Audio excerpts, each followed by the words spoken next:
The worst Marvel movie of all time, or not so much? Well, the official reviews versus the fan reviews for Eternals has everyone clueless as to how good this movie actually is until you actually see it yourself. And for me, I've seen it myself, and that is why I'm making this video. I'm going to tell you exactly what I think about the Eternals overall and in every single little aspect of the movie. So if you want to know fully what I think about this, then you're going to have to stay right until the end, because this video is going to be full of me giving my thoughts on the Eternals movie. So let's start off with a little general opinion. I actually quite like the movie. It's definitely underrated according to the official reviews. I think the audience score on the Rotten Tomatoes is about fair, to be honest. My opinion's definitely gone up since watching it, but even when I first watched it, despite being in the presence of people that didn't like the movie, I could still tell that I actually enjoyed it. But now I've had days gone by and I can actually think about like each part of the movie. Yeah, it's better than what I initially thought. So starting off in terms of the plot, spoilers ahead of course, so drop a like, come back when you watch Eternals. But yeah, the plot, I thought it was great. For starters, we had many flashbacks giving context to the real-time stuff that's happening, which was really, really good. And then in terms of the real-time stuff that was happening, you know, getting the band back together because the old enemy has returned was pretty good initially. And then the plot twist of the Celestials actually being bad, yeah, I really liked it. In terms of the twist, I thought it made sense for the Celestials wanting to destroy Earth because they have a Celestial trying to be born inside of Earth, so it makes complete sense, because in reality they're looking out for the greater good of the universe, but the people of Earth and the Eternals that have become attached to Earth don't really see it that way, because although the total amount of living beings is going to grow with the extra Celestial being born, but everyone on Earth is going to die, and I don't think that sacrifice is worth it, and nor do the Eternals. But like I said, I like that twist because it makes sense. I also really like that Ajak, the leader of the Eternals, knew about the twist, and that she told Ikaris too. My only slight problem is that when Ikaris killed Ajak, the majority of the emotion throughout that sequence is about Ikaris turning, and not because of Ajak died, because we didn't care too much about Ajak at that point, or at least I certainly didn't, and we were more focusing on, oh my god, Ikaris is actually bad. And in terms of another twist in the movie, sprites at the end, yeah, we can ignore that. And now for the action. I absolutely loved it. Like, every fight scene was impeccable. Seeing all of their powers happen at the same time, at different times throughout the same fight scene, yeah, it never got old throughout the whole of the movie, whether it be a flashback fight or a present day fight. I was so entertained throughout all of the fight scenes. Some of the best in the MCU, that's for sure. And despite the fact all of their powers kind of have like the glowing gold colour of the cosmic power, it was still visually really, really pleasing. Now for the comedy, yeah, it was pretty good. It was mainly two characters, that being Kingo and his cameraman, but overall the comedy was pretty decent. I laughed a couple of times. It's definitely not the worst in the MCU, but I wouldn't say it was the best. I'd say Shang-Chi was slightly funnier, although I don't even know if I'd say Shang-Chi's even the best. But anyway, Gilgamesh also had some pretty funny scenes, so I'd say it was those three that carried the comedy of this movie. But speaking of the characters, another thing that really shocked me about this movie is how much I actually cared about some of them, despite all the screen time being shared out over 10 Eternals and some other side characters. Like, I really, really cared about Sersi, Ikaris, Phena, Gilgamesh, Kingo, and Makkari. And yes, I know that leaves out a few of them, but the fact that I genuinely really, really care about 6 of them is incredible, because the first Avengers movie does it really, really well as well, but that has the benefit of, you know, a Hulk movie already being made, an Iron Man, 2 of them actually already being made, a Thor movie already being made, a Captain America movie already being made, and the only new characters that have actually just come in is Black Widow, technically, because we saw Hawkeye a little bit in Thor, admittedly not too much, so we can count him as well. Same goes for Nick Fury. Maria Hill isn't too much of a main character, but yeah, this gives me Avengers vibes of how much it made me care for the characters. But the difference is, and why it's more impressive, is we didn't meet these characters any time before this movie, so yeah, it really shocked me of how much I cared for these. So now on to the characters individually. Sersi, I really, really liked her, but she reminded me of a mild The Rise of Skywalker in terms of I preferred her at the start and the end than the middle. And notice how I say mild, because I didn't dislike her in the middle. She was just kind of taken out of it because her powers don't really allow her to fight the Deviants all too much, because well, she only managed to turn one of them into something else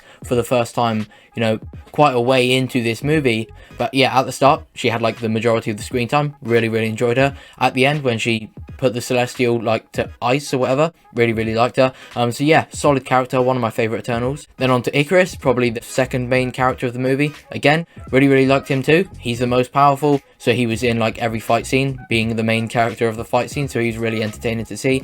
And his superpowers were very entertaining to watch. I also quite liked that he was the one to turn as well as Ajak, although Ajak turned back. But I liked that he was the one because he was the most powerful, and it took multiple of the other Eternals at the end to keep him at bay. I thought that worked perfectly. And I also got the kind of like gloomy, oh, why has he been away from so long? Why did he leave Sersi at the start vibe from him? Because obviously he did leave Sersi. We didn't know why we were thinking about him. But I got that kind of mysterious vibe from him because of that, obviously, that made sense for him to be the one to turn at the end. So yeah, again, a very good character. Now again, another character I really liked, Kingo. Like I said, he contributed to most of the comedy, but his superpower, or his powers, were at least top 2, if not top 1. The finger guns that he had was just really cool to see. It was just fun. It matched his character perfectly because he was a funny character, and his superpower, you know, having energy act as finger guns, was pretty fun to see. A very entertaining character to watch in fights. And if you can entertain me in your fight scenes, not just because it's a fight scene,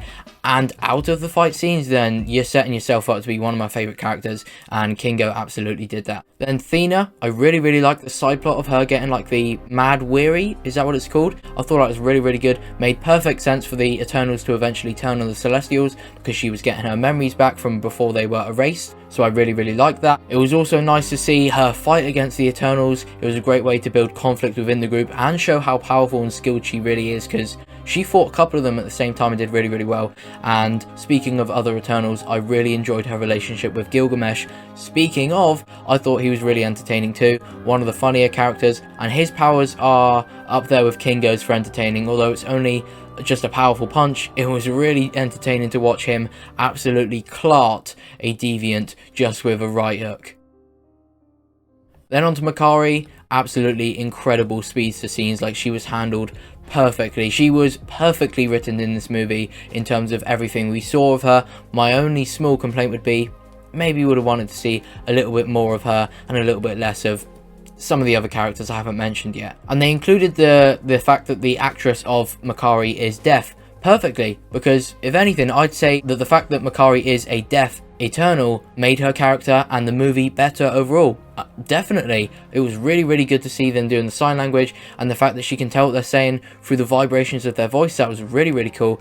Just kind of gave me like Daredevil vibes, but obviously the opposite, because Daredevil is blind, she's deaf, but the fact that their other senses are enhanced, yeah, it was really cool. And like I said, I think she was handled perfectly, and it was a great casting decision actually, because like I said, it made the movie better. Then on to Phastos.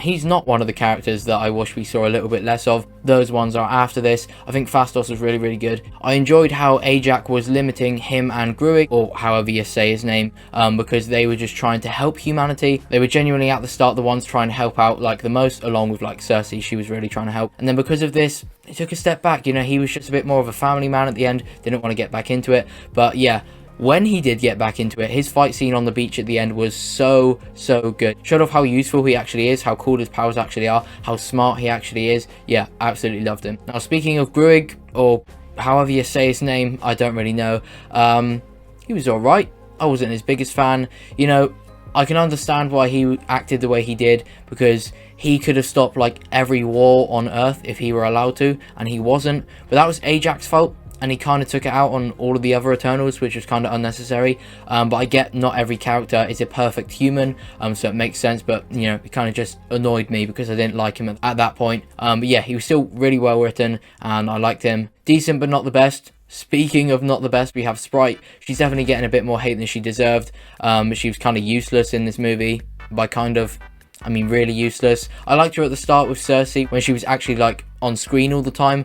But after that, she was just a meh character, to be honest. And finally, Ajak. Yeah, she was pretty cool, to be honest. I liked her. It's interesting that the, you know, least powerful in terms of fighting the Deviants Eternal is the main Eternal. But yeah, like I said earlier, I like that she knew about the twist, and it was also cool she tried to tell Ikaris, and then she eventually turned back good, and then Ikaris didn't. But like I said, I just didn't care too much about her at that point to make her death the main emotional part of that whole sequence. So if anything, I just wish we saw a bit more of her. But yeah, she wasn't exactly my favourite. And now for the credit scenes. I thought they were decent. I don't really know too much about the characters involved, but it makes me very, very excited for Eternals 2 when Thanos' brother, with the rest of the Eternals, goes looking for the other Eternals that have been taken by Arishem. Very, very exciting, and yeah, I really can't wait for that movie. I didn't think I'd be this excited for a sequel to this movie when I first went in to watch it, but I really, really am. And then in terms of the other post-credit scene,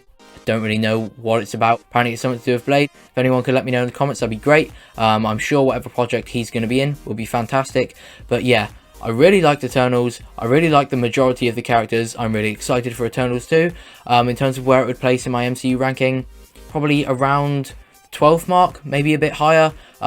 If you want to see me do like an MCU ranking or something like that, I can definitely do that. But in terms of my thoughts of Eternals, that is it done for this video. If you want to watch my thoughts on a different Marvel movie, then you can check out my thoughts on Venom Let There Be Carnage and why I thought Venom 1 is better than it. And yeah, with that being said, if you enjoyed this video, please do leave a like, subscribe for more Marvel content, and obviously some Star Wars stuff as well. And yeah, thank you for watching. Goodbye.